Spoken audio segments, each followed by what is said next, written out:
We need to talk is not something that I ever heard growing up.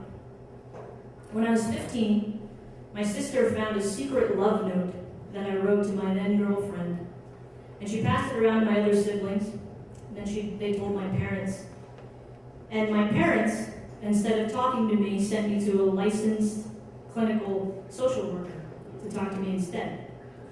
And then my mom took me to see a physician who, after that appointment, pulled me into a room alone and said, "Do you know why your mom brought you here?"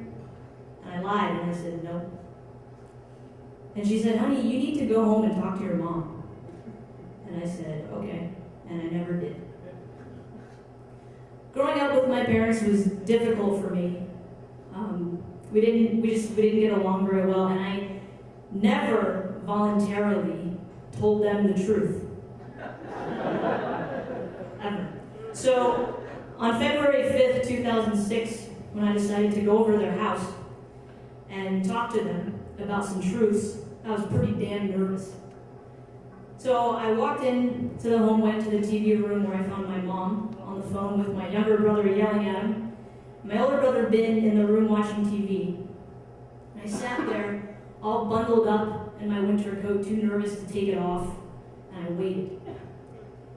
And when my mom finally got off the phone, I picked up my lead feet and I went to get my dad, who was peacefully reading the newspaper in the kitchen.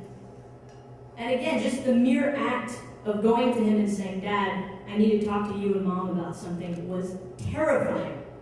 And my dad knows our communication pattern, so when I said it, he just kind of looked at me. I said, "Okay." Got up, we walked into the other room. I was 24 at the time, and I felt like a 5-year-old who was in big trouble.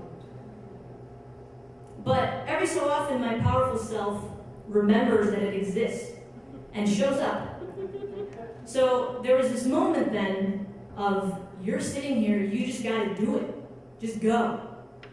So I looked at my mom and dad, and I said, "Well, I think you already know this, or at least suspect it, but I'm gay." And my mother started giggling. She turned to my father and said, "What'd she say? She say she engaged?" No, that's not what I said. And the thing is, when my mom says the word engaged, she leaves off the GED at the end of that word. So what she actually said was, "What'd she say? She say she engaged?" A little closer, but no. So my brother and my dad look at her and say, "She said she's gay." My mom said, "Oh, what'd that mean?" So then my dad explained it to her in Vietnamese, and her face got very serious.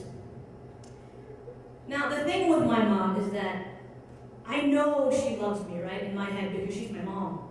But I've never felt, or I've had trouble feeling, unconditionally loved by her, right? Feeling it. That was the foundation for this conversation. So, at one point, she said, "I can't believe I born you and you like this." Another time, she asked me if I still menstruated. Now, Ben, who's still in the room, for the record, if he hadn't been there, I would have gone through it, right? I would have cried a lot, would have gone through it. But he was there. And he would do this amazing thing where he would kind of just reach out and grab what my mom said, like a hockey goalie, and answer first. So when she asked me if I still menstruated, Ben said, "Mom, she's not a man." True. But the thing with my mom, right, is that she obviously just said things that demonstrated a deep lack of understanding about anything that has to do with being queer. So, she just doesn't know. My dad, as for my dad, he responded on the better end of the spectrum that I'd imagined from in my brain. At one point, he said, "Well, that's how you do in this country. Where I come from, they don't have this." And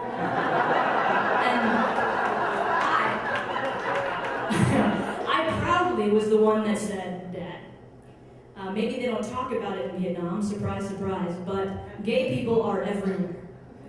So eventually, the conversation wound down, got up, and again, my powerful self swooped in, and I just thought, look at how functional we're being. We're talking to each other. So I just said, let's just keep it going. And I went over to my dad and I said, Dad, thanks for talking to me today. And he came in for the hug. And then I went to my mom, who was staring out the window. And I came up on the side of her and I said, Mom, thanks for talking to me today. And my mom went like this. So I said, Mom, come on. So arms folded, she turned to me and she let me wrap my arms around her. Now, something I was also conscious of was I didn't want this to be something that I said and then they just, when I left, swept it under the rug.